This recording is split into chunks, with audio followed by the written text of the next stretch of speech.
The weather's just fine now in Greater Cincinnati. We've actually been up near 60 degrees, but boy, around Christmas time, things were cold, very cold, and they were across most of the country.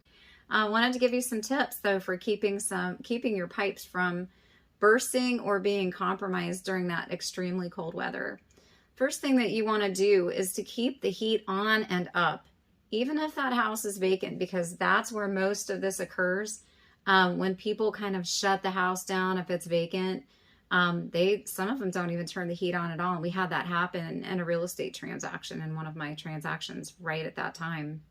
So keep the heat on, keep it up, even if the house doesn't have anyone in it. You need to keep those pipes from bursting, because that causes a lot of additional damage. Obviously, you get the high water bill, you get mold, you can get anything going on in that house when those water pipes burst. You want to avoid that at all costs because of the secondary damage that occurs, not only to the pipe, but everything else.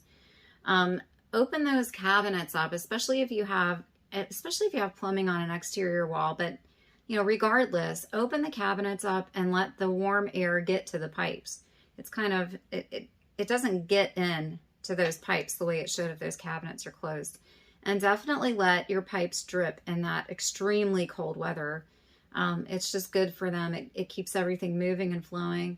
You don't have to obviously turn the water on full force, but just have a drippy faucet where the water is flowing. That helps a lot. Seal up any voids, kind of head this off and seal up any voids or openings that you have around the plumbing that might let some cold air come in from a crawl space or a basement that's kind of chilly. You want to make sure that those voids are sealed completely, and that helps with rodents and other types of pestilence too, with bugs, just to keep everything nice and sealed up.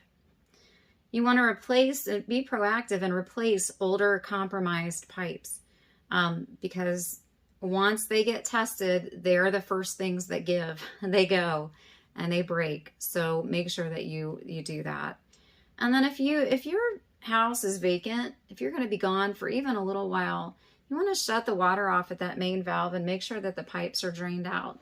If that house is going to sit for over a week, you want to have it winterized as well. That's an even more involved process. It's a better process if that house is going to be sitting for a while during cold months. They usually recommend October to April if a house is going to be sitting. Go one step farther and actually have it winterized by a professional plumber. If you have questions about this topic or any others, feel free to call me at 513-236-1254. Have a great day. Thanks. Bye.